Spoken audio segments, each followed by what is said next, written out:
Mature politics and immature politics பத்தி தான் அண்ணாமலை அவர்கள் அடிக்கடி வந்துட்டு இப்போ பிரஸ் மீட்ல உங்களுக்கே தெரியும். இப்போ ரீசெண்டா வந்துட்டு ஏடிஎம்கேக்கும் பிஜேபிக்கும் வந்து பாத்தீங்கன்னா பயங்கரமான ஒரு வார்த்தை போரா தான் நடந்துட்டு இருக்கு.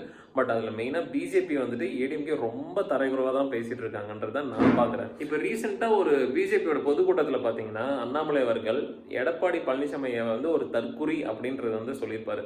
இவர் அடிக்கடி ஒரு மெச்சூரிட்டி பாலிடிக்ஸ் பத்தி பேசுற ஆளு, பட் இவர் இம்மெச்சூர்டா நடந்துக்கிறது வந்து ரொம்ப வேடிக்கையா இருக்கு. சொல்ல போனா பிஜேபி தலைமையில 3வது முறை ஆட்சி அமைத்தால் 500 நாள்ல நான் 100 திட்டங்களை கொண்டு வரேன்னு சொல்லிட்டு அண்ணாமலை அவர்கள் சொல்லியிருப்பாரு. ஆனா இன்னி வரைக்கும் தமிழ்நாட்டுக்கு ஒரு திட்டம் கூட கொண்டு வரல.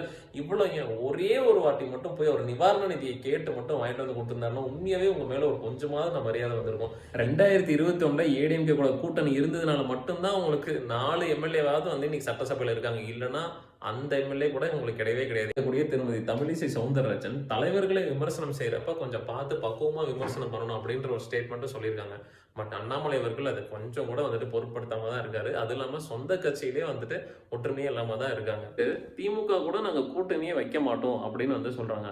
10 வருஷத்துக்கு முன்னாடி திராவிட முன்னேற்ற கழகம் வந்துட்டு தெளிவா சொல்லிட்டாங்க, பிஜேபி கூட மட்டும் என்னைக்குமே கூட்டணின்ற பேச்சுக்கே இடம் கிடையாதுன்னு தெளிவா சொல்லி. இதுல இருந்து என்ன தெரியுதுன்னா, பிஜேபி கூட யாரெல்லாம் கூட்டணி வைக்கிறாங்களோ அவங்களுடைய நிலைமை வந்து ரொம்ப பரிதாபத்துல தான் போய் முடியும் கடைசி. எதிர்காலத்துல யாராவது பிஜேபி கூட கூட்டணி வைக்கணும்னு நினைச்சாலும் தயவு செய்து பின்வாங்கிருங்க. அது உங்களுக்கும் நல்லது, உங்க கட்சிக்கும் நல்லது.